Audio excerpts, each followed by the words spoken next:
Good afternoon, everyone. Today we shall discuss about first module, conduction and breakdown in gases. First module is conduction and breakdown in gases. What is dielectric material? A dielectric is an electrical insulator that can be polarized by an applied electric field.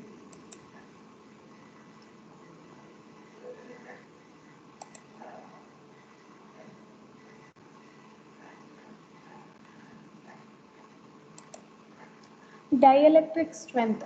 The dielectric strength of an insulating material is defined as the maximum dielectric stress which material can withstand. What are the factors affecting dielectric strength?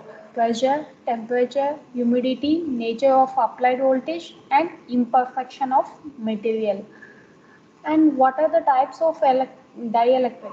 Gas or vacuum dielectric. You can see here dielectric as the choice of materials in transformer oils.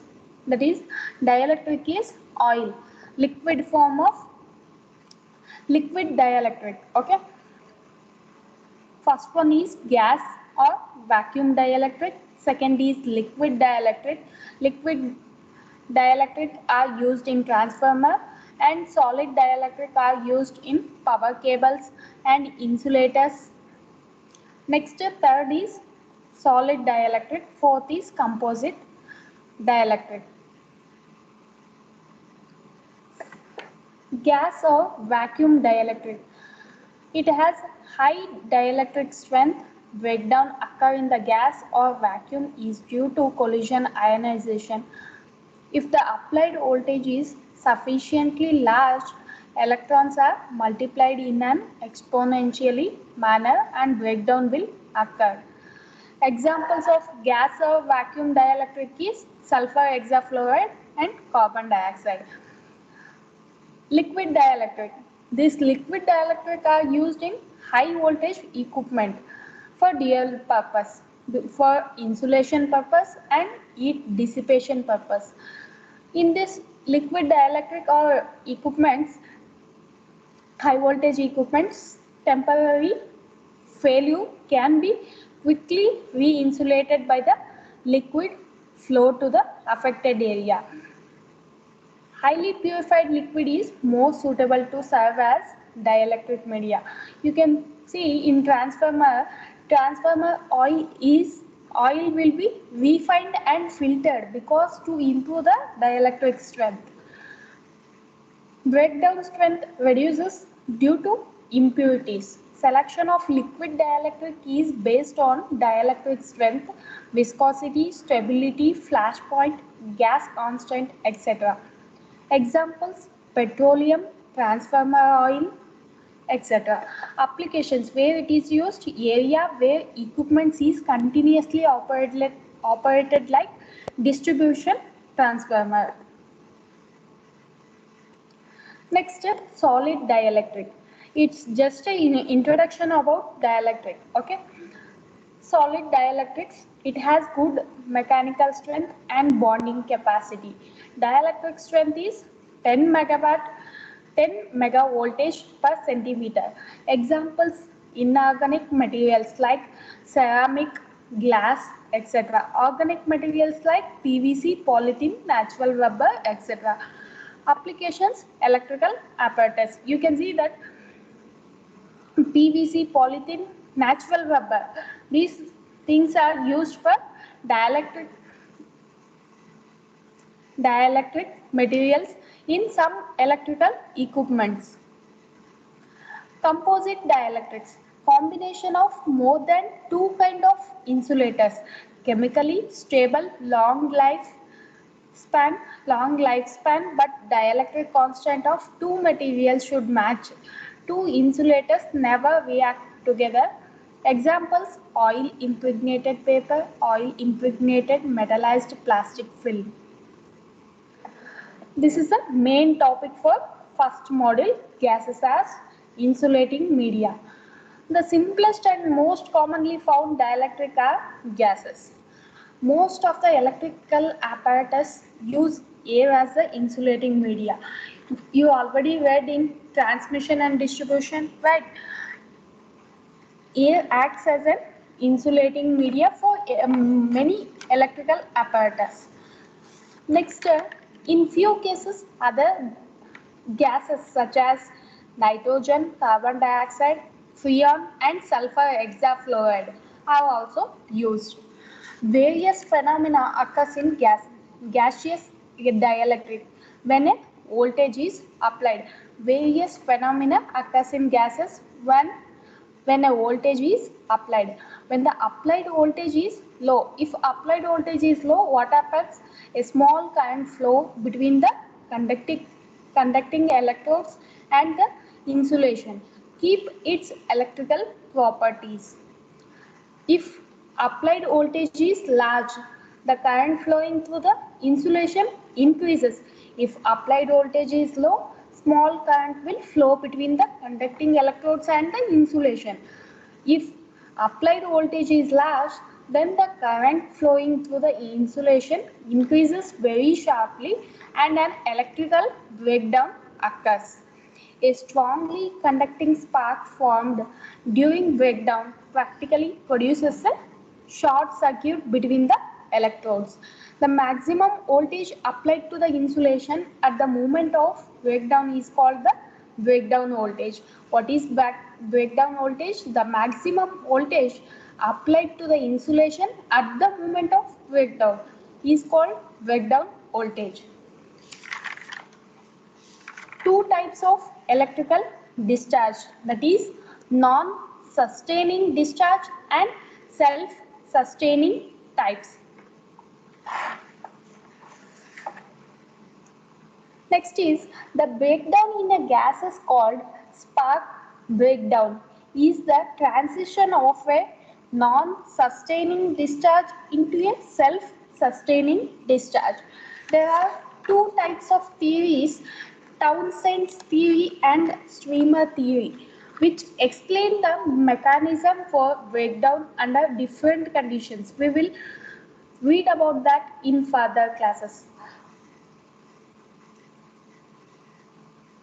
Next is collision process. What is collision process and ionization process? At normal temperature and pressure, a gas acts as a good insulating materials.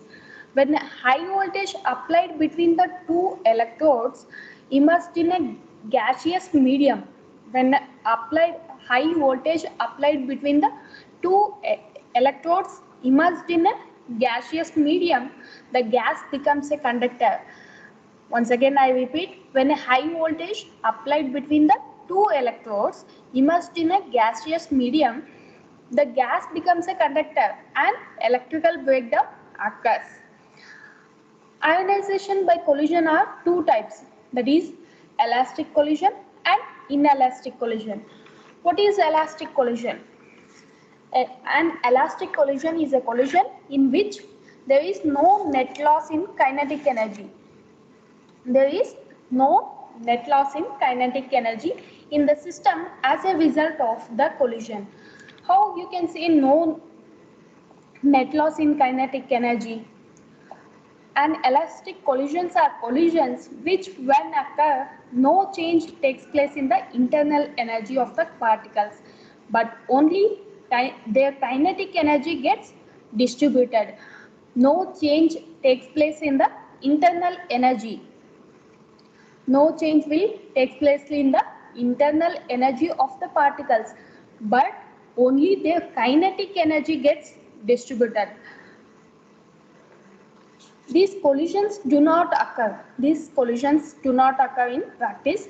When electrons collide with the gas molecules, a single electron traces a zigzag path. That is, when electrons collide with gas molecules, a single electron traces a zigzag path. During its travel, in between the collision is accelerated by the electric field. When electrons collide with gas molecules, a single electron traces a zigzag path. but in between the collision is accelerated by the electric field.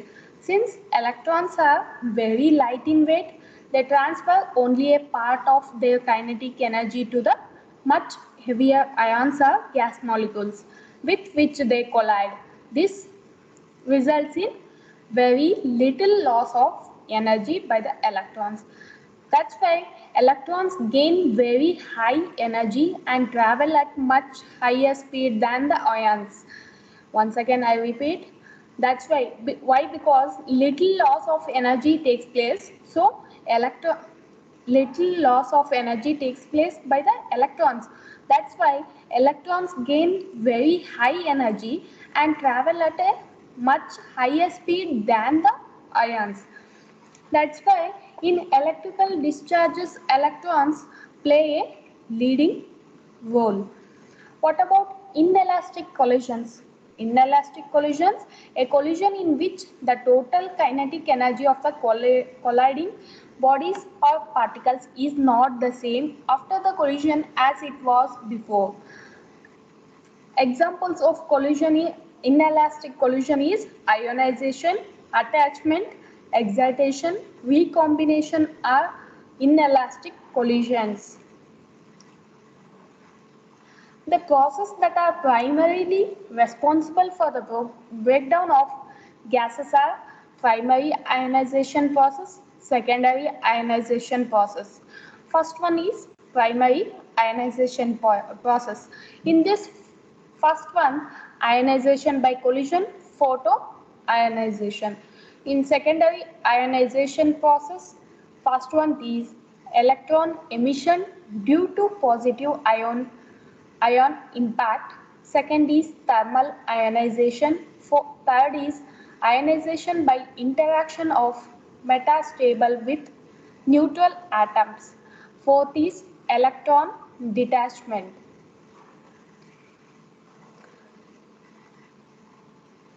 This is the ionization by collision.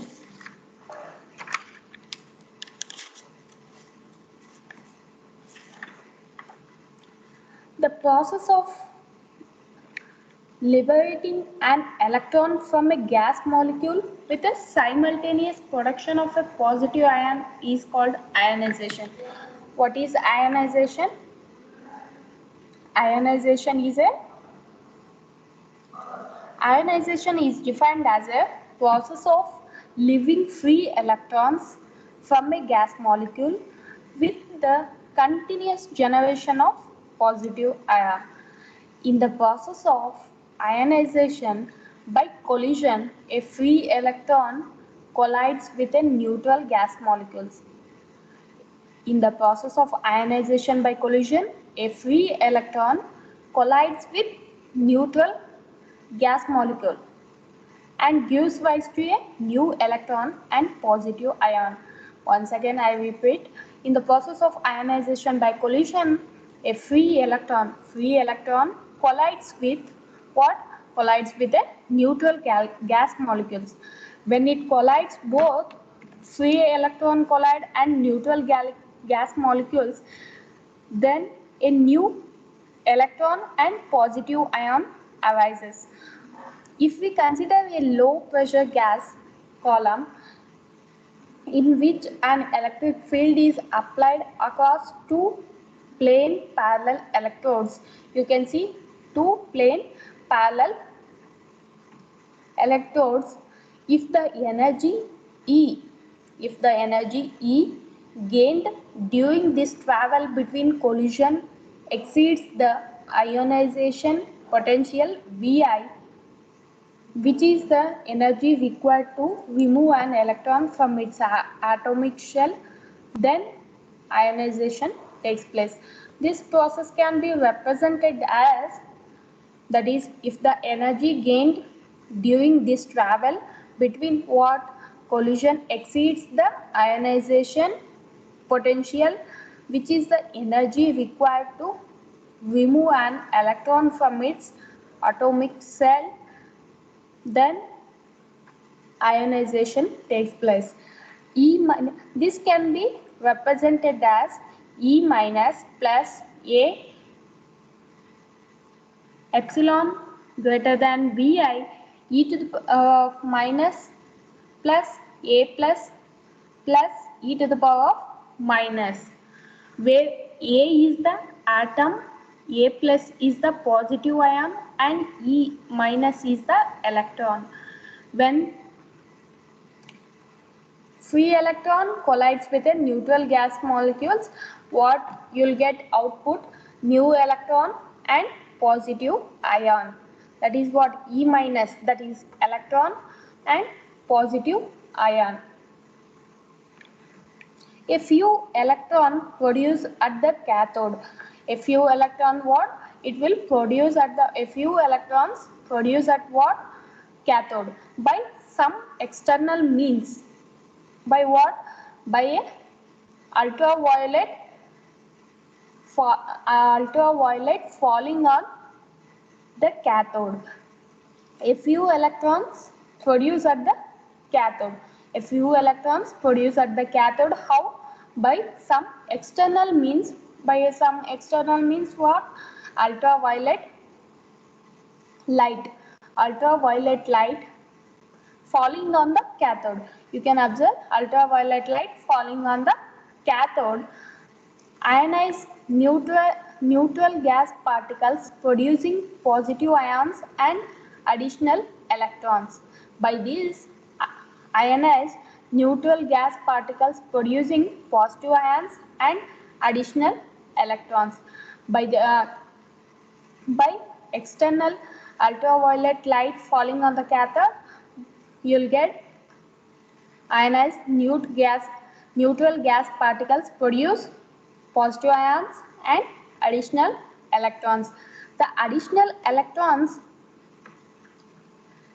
themselves make ionizing collisions and thus the process repeats itself.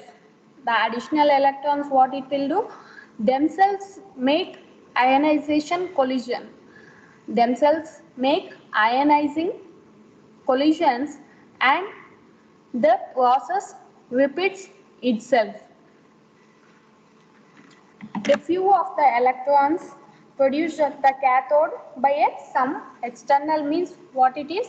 Ultraviolet light falling on the cathode, ionized neutral gas particles producing positive ions and additional electrons. The additional electrons then themselves make ionizing collisions and thus the process repeats itself. The increase in the electron current, since the number of electrons reaching the anode per unit time is greater than those liberated at the cathode. In next class, I will explain about photoionization.